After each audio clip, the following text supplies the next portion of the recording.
खुदा कौम बनी इसराइल को बियाबान में कैसे मुहैया करेगा? सवाल है ना, बेशक आप समझते हैं, फिर भी है, कैसे मुहैया करेगा? खंडरात में, वीराने में, जहां कोई सोच नहीं सकता कि सब कुछ मुहैया किया जाएगा। तो आप सब जानते हैं कि खुदाम हमारा परवरदिगार है, खुदाम कादर मुतलिक खुदाम है, खुदाम सब कुछ करने की कुदरत रखता है, वो नामुमकिनात का खुदाम है, वो अपने बरगज़ीदों से प्यार करता है, वो अपने लोगों से प्यार करता है, तो वो सब कुछ मुहैया करेगा, वक्त हमें ईमान लाना है। मेरे साथ निकालें ज़बूर 146 और उसकी 6 और 7 आयत। यहाँ यूं लिखा है, सब उस तरफ देखें और पढ़ें। यहाँ यूं लिखा है कि जिसने आसमान और जमीन और समंदर और जो कुछ उसमें है उनको बनाया, जो सच्चाई को कायम रखता है, जो मजलूमों का इंसाफ करता है, जो भूखों को खाना देता है, खुदाम कैदियों को आजाद करता है, खुदाम अंधों की आंखें खोलता है, खुदाम झुकों को उठा खड़ा करता है, खुदाम साधकों से मोहब्बत करता है, खुदाम परदेशियों की हिफाजत करता है और वो यतीम और बेवा को संभालता है। तो क्या ख्याल है? बोले जी, ये जो मैंने ज़बूर 146 पढ़ा है, तो आपको क्या समझ आई?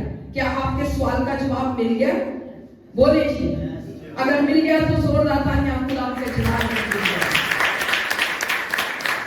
ज़बूर 146 में हमने ये पढ़ा है कि खुदाम हर तरीके से, जो कादर मुतलिक खुदाम है, जिसने आसमान और जमीन को पैदा किया, बनाया है, समंदर को बनाया है, हर वो चीज जो समंदर के अंदर, जमीन के ऊपर, आसमान के नीचे, वो सब का मालिक है, सब कुछ मुहैया कर रहा है। वो झुकों को उठा खड़ा करता है, वो गरीबों की मदद करता है, बेवाओं की दस्तगिरी करता है, वो हर एक की परवरिश करता है, हर एक को संभालता है। Hallelujah, hallelujah.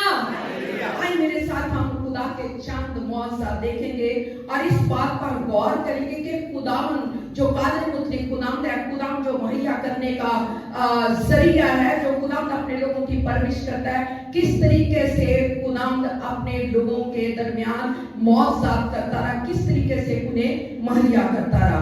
तो आइए मेरे साथ देखें एक हवाला खरूज की किताब, उसका 16वां बाब। जब बनी इसराइल मिस्र की गुलामी से निकले और मूसा की क़यादत में जा रहे थे, तो रास्ते में जब उन्हें भूख लगी तो वही वो पुरानी रविश को याद करते थे कि मूसा तू हमें कहाँ ले आया? मूसा ने हमें मार देने के लिए बियाबान में हमें मार देने के लिए लेकर आया, यहाँ ना हमारे लिए गोश्त है, ना हमारे पास रोटी है। यानी जो उनकी आदत थी वही बुड़बुड़ाने लगे, कंप्लेन करने लगे, शिकायतें करने लगे। तब कलाम में लिखा है कि वो मूसा पर नहीं, खुदा पर बुड़बुड़ा रहे थे और खुदा सुन रहा था। और जब खुदा ने सुना तो खुदा ने मूसा से कहा कि मत घबरा, मैं सब कुछ मुहैया करूंगा। तो यहाँ लिखा है कि जब खुदा ने कहा मूसा से कि मत घबरा, मैं मुहैया करूंगा, तो कलाम में लिखा है कि शाम को खुदा ने बटेर भेजे और उनके इतने ज्यादा बटेरें आ गई कि उनका जो खैमागाह थी वो उनसे भर गई। और खैमागाह के इर्द गिर्द छोटी छोटी जिसे कहना चाहिए ओस पड़ी, और वो ओस जो थी उसकी शक्ल ऐसे थी जैसे पाले के दाने। बोले जी क्या? जैसे पाले के दाने। और ये जो पाले के दाने थे ये मन था। यूं समझे कि जब बनी इसराइल बड़बड़ा रहे थे तो खुदा ने गोश्त का भी अरेंज कर दिया और रोटी का भी इंतजाम कर दिए। नहीं आसमानी मन में रोटी भी आसमानी बरसाई और आसमान से उनके लिए गोश्त भी बरसाए। Hallelujah, hallelujah.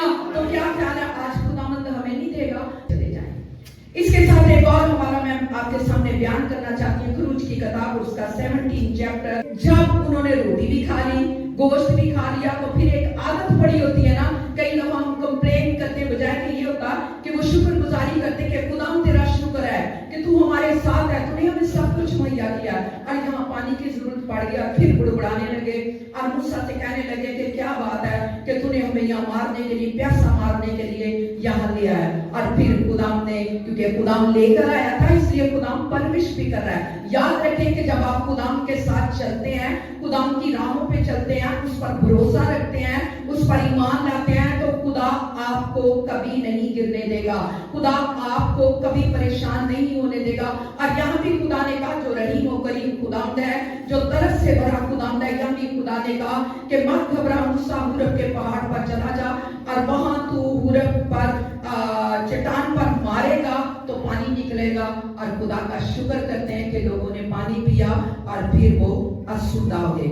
एक और वाक्य मैं आपके सामने पेश करना चाहती हूँ और वो है एलिया। अब देखें, एलिया जो है वो अपना काम कर चुका है, खुदा का मैसेज दे चुका है, खुदा की गवाही दे चुका है, उसके कलाम को बयान कर चुका है, लेकिन फिर भी उसे अपनी जान को अभी बचाना था, बहुत सा काम खुदा ने लेना था। और ये हुआ कि खुदा ने उसे कहा जा चला जा और वहां मैं तेरे खाने पीने का बंदोबस्त करूंगा। Hallelujah, hallelujah. वहां भी खुदा ने एलिया छुपा हुआ और वहां भी खुदा ने कमों की ड्यूटी लगा दी। खुदा ने कहा मैं कमों को हुक्म दूंगा, वो दिन को भी तेरे लिए रोटी और गोश्त लेकर आएंगे और शाम को भी तेरे लिए रोटी और गोश्त ले। कितना प्यारा खुदा है। आई जोरदार तालियां उसके जलाल के लिए। आइए मेरे साथ एक और हवाला देखें, यूहन्ना की अंजील उसका दूसरा बाब है। यीशु मसीह ने काना गलील में पहला मौजा यीशु मसीह ने जब देखा कि खानदान परेशान है, एक खानदान दुख में है, मुश्किल में है, यानी उनके घर में जो मेहमानों को मैद दी जाती थी, मशरूब दिया जाता तो वो खत्म हो गया। खुदा यीशु मसीह ने कहा कि मटकों को पानी से भर दिया जाए। Hallelujah, hallelujah. और उन्होंने हुक्म की तकमील की, मटकों को पानी से भर दिया और खुदा यीशु मसीह ने कहा जाओ जाके मेरे मजलिस को पेश करो। और जब मेरे मजलिस को पेश की तो उसको पी कर दंग रह गया। उसने कहा इतनी अच्छी मैद तुमने कहां छुपा रखी थी? लोग तो पहले अच्छी मैद देते, तुमने बाद में दी। तो जब उसने देखा तो वो हैरान रह गया। और यहाँ भी खुदा ने इस खानदान की शर्मिंदगी को, परेशानी को दूर किया और मौजा कर दिया। हालेलुया। आई जोरदार तालियां खुदा के सराय में। एक और मौका खुदा के फजल से आपके सामने रखना चाहती है, वो है मत्ती की अंजील उसका 14वां बाब और उसकी 19 और 20 आयत यूं लिखा है, और उसने लोगों को घास पर बैठने के लिए हुक्म दिया। और यहाँ एक जो मौका को मैं आपके सामने इस तरीके से रखना चाहिए, सिर्फ 5 रोटियां और 2 मछलियां।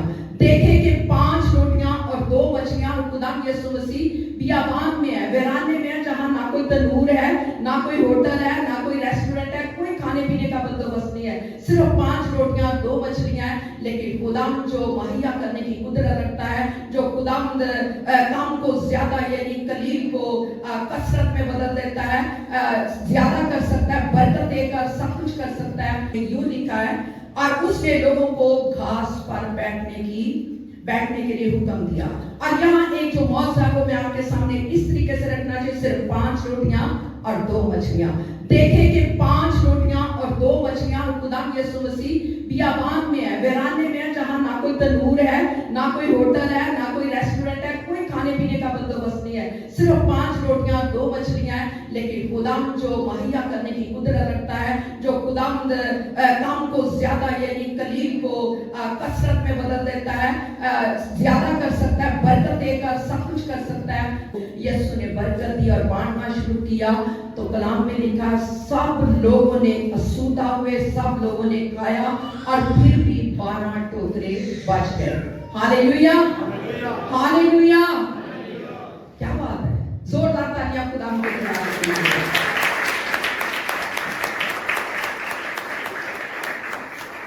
जब कभी घर में मुश्किल आ जाए, जब कभी आटा ना हो या कभी सालन के लिए पैसे ना हो, तो घबराएं नहीं, इस मौजे को याद रखें। ये मौजात जो है, जो खुदाम की कुदरत के लिए या खुदाम ने जो कुदरत से सब कुछ किया, उसको हमेशा याद करें तो कभी परेशानी नहीं होगी। एक और मौजा खुदाम के जलाल के लिए आपके सामने रखना चाहती हूँ, आपके ईमान को मजबूत करने के लिए, और वो है मत्ती की अंजील उसका 15वां बाब। यहाँ भी आप देखेंगे कि 7 रोटियां, थोड़ी सी मछलियां और तकरीबन 4000 मर्दों ने खाया। यानी 4000 मर्द जो थे वो इस रोटियों से, थोड़ी सी, कितनी रोटियां? 7। बोले जी कितनी रोटियां? और थोड़ी सी मछलियां। और कितने लोगों ने खाया? कितने आदमियों ने खाया? 4000 आदमियों ने खाया। और लड़के और औरतों का अभी शुमार नहीं है। यहाँ भी खुदाम ने रोटी तोड़ कर पहले उनको बरकत दी, उसके बाद रोटी तोड़ कर शागिर्दों को देते चले गए और शागिर्द बांटते चले गए। और यहाँ तक है, जैसे आपको याद होगा कि एक और वाक्या मौजा कि बेवा जो थी वो अपने बर्तनों को भरती चली गई, बर्तन खत्म हो गए, लेकिन खुदा की कुदरत खत्म नहीं हुई थी। यहाँ भी ये वही वाक्य है कि खुदा बांटता चला गया, लोग असेर रसूदा हुए, लोग खुशहाल हो गए, लोगों ने जी भर कर खाया। और फिर भी बोले जी कितने टोकरे बच गए? 7 टोकरे फिर भी बच गए। आइए यीशु के जलाल के लिए जोरदार तालियां बजाएं। अक्सर ऐसा होता है कि ईस्टर या क्रिसमस या बहन भाइयों की शादी या कोई भी त्योहार में कपड़ों का बड़ा मसला होता है ना? कि हम क्या खाएंगे और क्या पहनेंगे, या क्रिसमस पे क्या पकवान, अभी आ रहा है ईस्टर। तो अक्सर जो लोग हैं वो परेशान होते हैं। तो मैं आपको बताना चाहती हूँ, परेशान ना हो। खुदाम का जलाल, खुदाम की कुदरत आपके साथ है, वो कादिर मुतलक है, वो सब कुछ में। अगर सपोज अगर नहीं भी है तो कहेंगे खुदाम तेरी शादमानी मेरे साथ हमेशा है। हालेलुया। पुराने कपड़े धो के भी पहने फिर भी वो नए लगेंगे, क्योंकि जब अंदर शादमानी होगी तो कोई परवाह नहीं। तो मेरे साथ निकाले लूका की इंजील उसका 12वां बाब। फिर उसने अपने शागिर्दों से कहा कि मैं तुमसे कहता हूं कि अपनी जान की फिक्र ना करो तो क्या खाएंगे और अपने बदन की के क्या पहनेंगे। क्या आगे क्या यीशु मसीह ने क्या कहा? क्या? क्योंकि जान खुराक से बढ़कर है और बदन पोशाक से।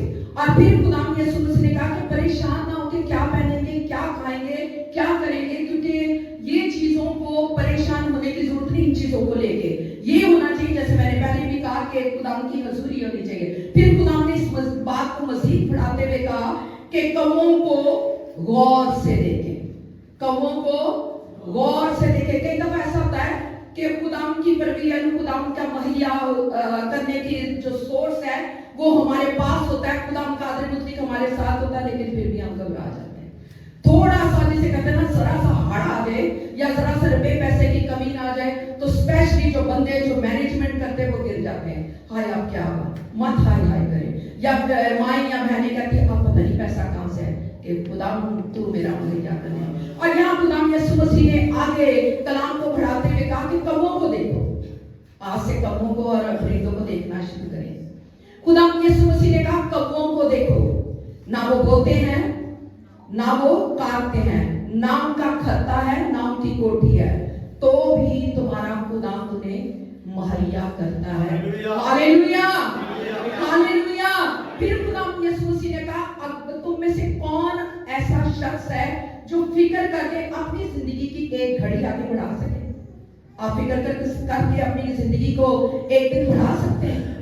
या कि खुदा मैंने नहीं मरना, वो तो ईमान की बात अलग है कि हिजकिय्याह ने अपनी उम्र के साल बढ़ा दिए, लेकिन फिर भी खुदा कहते हैं कि कोई नहीं, तो फिर फिक्र किस बात की? जब आप काले को सफेद नहीं कर सकते, सफेद को काला नहीं कर सकते, तो ये तो खुदा की कुदरत है, तो फिर घबराना कैसा? तो इसलिए हमेशा खुदा पर फख्र किया करें। एक और मिसाल खुदा ने दी कि सोसन के दरख्तों को देखो कि वो किस तरह बढ़ते हैं, ना वो मेहनत करते हैं ना वो काटते हैं। यीशु मसीह ने कहा मैं तुमसे कहता हूं बावजूद इसके सुलेमान भी बावजूद अपनी सारी शान और शौकत के इन सोसन के दरख्तों की मानिंद ना था। नहीं समझे? बताना चाहती है कि कलाम जो सच्चा है वो ये है कि कादिर मुतलक जो कुदरत से बना खुदावंद है, जिसने कायनात को बनाया, दरख्तों को बनाया, घास को बनाया, हर चीज उसने तख्लीक किया है और इसने माहिर कारीगर की तरह ऐसी खूबसूरत चीजें तैयार की कि हम सोच कर भी उस जैसे नहीं बन सकते। आपने देखा होगा कि कई दफा ऐसा होता है कि बड़े बड़े लोग, अमीर लोग हीरे जवाहरात अपनी पोशाक पे, अपने कपड़ों पर, अपने रंगों को सजा लेते हैं, लेकिन तो भी खुदावंद की जो कारीगरी है, जो खुदावंद की कुदरत है, उसका मुकाबला नहीं कर सकते। और सुलेमान जिसके पास सोना चांदी हीरे जवाहरात थे, किसी चीज की कमी नहीं थी, फिर भी खुदावंद कहता है कि वो सोसन के फूलों की तरह, सोसन की घास की तरह, सोसन के दरख्तों की माने जो खूबसूरती, जो तरोताज की जो रंग है, उस जैसा नहीं है। Hallelujah, hallelujah, hallelujah. यानी खुदावंद ने, यीशु मसीह ने कहा कि खुदा इस तरीके से तख्लीक करता है, इस चीज इस तरीके से मुहैया करता है कि हमें परेशान होने की जरूरत है। अब घास की उम्र क्या है? बोले जी, कोई बता सकता है घास की उम्र क्या है? अभी है अभी नहीं। और कलाम यही कहता है कि देखें लिखा है कि पस जब खुदा मैदान की घास को जो आज है कल नहीं उसे तनूर में झोंक देता है, तो आप तुम्हें फिक्र करने की जरूरत है, तुम्हारी फिक्र ना करेगा। यानी इतना खूबसूरत आवाज उसे बनाता है जो तुम्हारी फिक्र ना करेगा, जरूर करेगा। इसलिए कभी परेशान ना हो, कभी रुपए पैसे से परेशान ना हो, कभी कपड़ों से परेशान ना हो, कभी खाने से। हाँ ये कहें कि खुदा मेरी ख्वाहिश है कि मैं आज ये खाऊं, खुदा मेरा जी चाहता है कि आज मैं मुर्गे मुसल्लम खाऊं, खुदा मेरा आज जी चाहता है कि मैंने इस ईस्टर पे खूबसूरत ड्रेस पहना। खुदा से मांगे जरूर, मैंने ये नहीं कहा नहीं मांगे, तो खुदा आपकी ख्वाहिश के मुताबिक आपको जरूर देगा। मैं तो जब भी कभी ऐसी बात होती है तो मैं कहती हूँ खुदा मैंने ये लेना है और ये तू ही देगा, ठीक है मेरे हस्बैंड मेरे बच्चे मुझे मेरी मदद करते हैं, लेकिन सोर्स तो तू है, तो खुदा मुझे तूने मुहैया करना है, मुझे ये चीज चाहिए। तो आप भी खुदा को आगे, खुदा के आगे अपनी रिक्वेस्ट रखें, तो खुदा जो मुहैया करता है, जो खुदा यहोवा यही है, जो खुदा मेहरबान है, वो सब कुछ मुहैया करेगा। Hallelujah, hallelujah.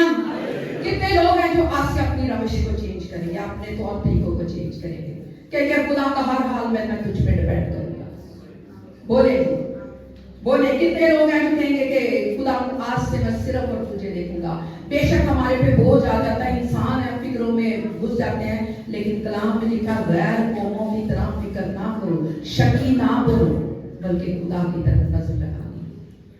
आखिरी हवाला, आखिरी दो हवाले, पहला पत्रस 5 बाब और उसकी 7 बाब में लिखा है कि अपनी सारी फिक्रें उस पे डाल दो क्योंकि उसे तुम्हारी फिक्र है। अपने ऊपर फिक्र डाल डाल के फिर क्या होता है, कहते हैं जी मेरा आज ब्लड प्रेशर हाई हो गया, फिर कहते हैं मेरा ब्लड प्रेशर लो हो गया, फिर कहते हैं मेरी आज शुगर हाई होगी, फिर कहते हैं मेरी शुगर लो हो गई। मेरी कोई शुगर लो हाई नहीं होती, मेरा कोई ब्लड प्रेशर हाई लो नहीं होता। क्यों? क्योंकि हम सारा खानदान खुदा पे डिपेंड करते हैं। मेरे साथ सामने बैठे हुए हैं, कोई मशीन नहीं रखी, कोई नहीं चेक करते। मैं ये नहीं कहती ना हाँ करो, अगर आप लोग कराते हैं आपकी मर्जी, लेकिन अगर मुझे वीकनेस फील होती है तो मैं कहती हूँ खुदा तू मुझे संभाल, और खुदा ने हिम्मत दी है, कुछ खा ले, रोटी खा ले, दूध पी ले, एप्पल खा ले, बजाय कि आप इस बात पे रहें कि हाय मैं गिर गई। ऐसा ना कि सिर्फ उस पर भरोसा रखें। क्यों भरोसा नहीं रखते? जब आप खुदा को भूलकर अपनी सारी फिक्रें अपने ऊपर डालें। और यहाँ मैंने पढ़ा खुदा कहता है कि अपने पत्रस कहता है कि अपनी सारी फिक्रें उस पे डाल दो क्योंकि उससे तुम्हारी फिक्र है। जितनी भी फिक्रें हैं, यानी मैं कहूँगी साके बालों से लेकर पांव तक, अगर आप फिक्रों में डूबे हैं, शादियां कैसे होंगी, रिश्ते कैसे होंगे, कैसे ड्रेस बनेंगे, क्या खाएंगे, क्या पिएंगे, आज से एक इरादा कर लें, एक मुसम्मम इरादा बना लें कि खुदा अगर उस औरत को जो बियाबान में अपने बकिए को लेकर भाग गई है, अगर उस विल्डरनेस में, अगर उसमें उजाड़ जगह पर तो सब कुछ मुहैया करता है, तो क्या हमें ही मुहैया करेगा? हम जो तेरे खून से धुले हुए हैं, हम जो तेरे लहू से धुले हुए हैं, हमें मुहैया नहीं करेगा। मैंने पहले भी बताया कि दरख्तों को, पौधों को देखे, तो अब एक जानवरों के बारे में भी सुने। ज़बूर 34 और उसकी 10 आयत में यूं लिखा है कि बब्बर के बच्चे तो हाजतमंद और भूखे होते हैं, पर खुदाम के तालिब किसी नेमत के मुताज ना होंगे। कितने हैं जो कहते हैं कि मैं खुदाम का तालिब? बोलिए जी, कितने लोग हैं जो कहते हैं कि मैं खुदाम का तालिब हूं? दलेरी से हाथ उठाएं, ऐसे से क्यों उठाएं? कितने लोग हैं जो कहते हैं कि मैं खुदाम का तालिब रहूंगा, मैं खुदाम के साथ चलूंगा, मैं खुदाम पे डिपेंड करूंगा, मैं अपनी सारी फिक्रें खुदाम पे डाल दूंगा। मैं अगर शेर बब्बर के बच्चे को खुदावन सब कुछ मुहैया कर सकता है, शिकार दे सकता है, उसकी रहनुमाई शिकार की तरफ कर सकता है, अगर खूबसूरत दरख्तों को खुराक मुहैया करता है, वक्त पे उनको बारिश देता है, पानी देता है, जमीन से बखरात उठाता है, वो सब कुछ करने की कुदरत का रखता है, तो क्या खुदा आपके घरानों को मुहैया ना करेगा? बोले जी, बोले करेगा कि नहीं? तो इस सवाल का जवाब मिला है कि नहीं कि वो औरत जो भाग कर गई है बकिया के साथ, वो क्या खाएगी, क्या पिएगी, क्या पहनेगी, क्या ओढ़ेगी? तो ये देख लें, अगर खुदा हमारा खुदा हमें मुहैया कर रहा है तो उनको भी मुहैया करता, अगर उनको मुहैया किया है तो हमें भी खुदा। Hallelujah, hallelujah.